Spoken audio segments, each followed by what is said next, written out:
think we gave up a few too many chances against Jacob than we wanted, but he was really solid tonight. So I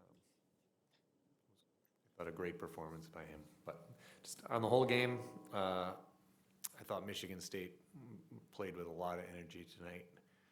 They did a great job of getting out of their zone in a hurry and then putting pressure on us, and their forecheck was a handful tonight. They came with two guys hard and made it very tough for our defense to have clean breakouts. I thought most of the night there was pressure all the time, and then we just kind of had to battle and grind and find ways to get the puck out because there weren't a lot of clean tape-to-tape exits. I thought we had a lot more last night, but good credit to Michigan State. That's a heck of a hockey team, and they had some chances that they probably want back, and then Jacob was there on their other chances, so worked out for us.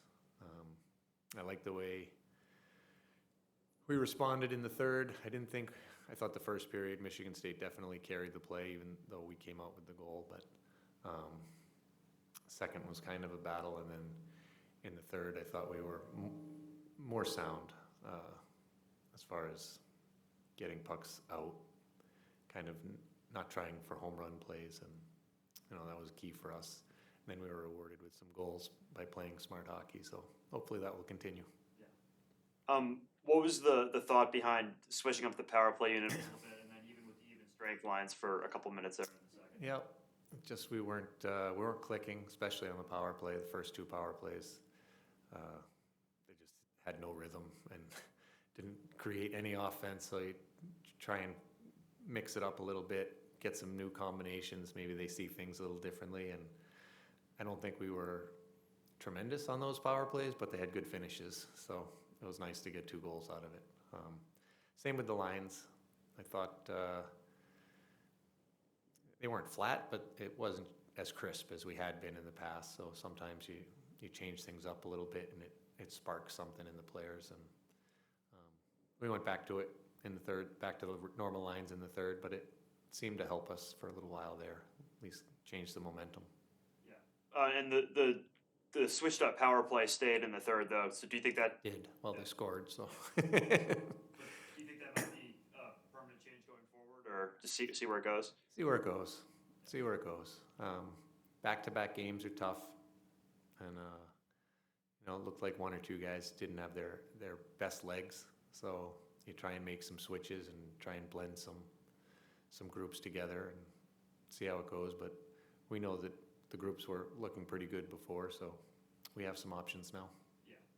And then, when you have 7 draft picks in your top 9 and you have sort of a third line that plays a lot more as a checking line, what does it mean to get production out of that line? Yeah, they've scored, seems like, as many as anyone with even strength goals.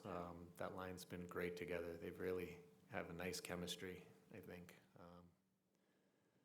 They're reliable. They've been reliable defensively, but also there's a lot of speed on that line. So when they get in some foot races in the neutral zone, they've been able to create a lot of good offense. So, when you can have 3 lines and tonight 4 lines scoring, then, that makes it tough to defend for the opponents.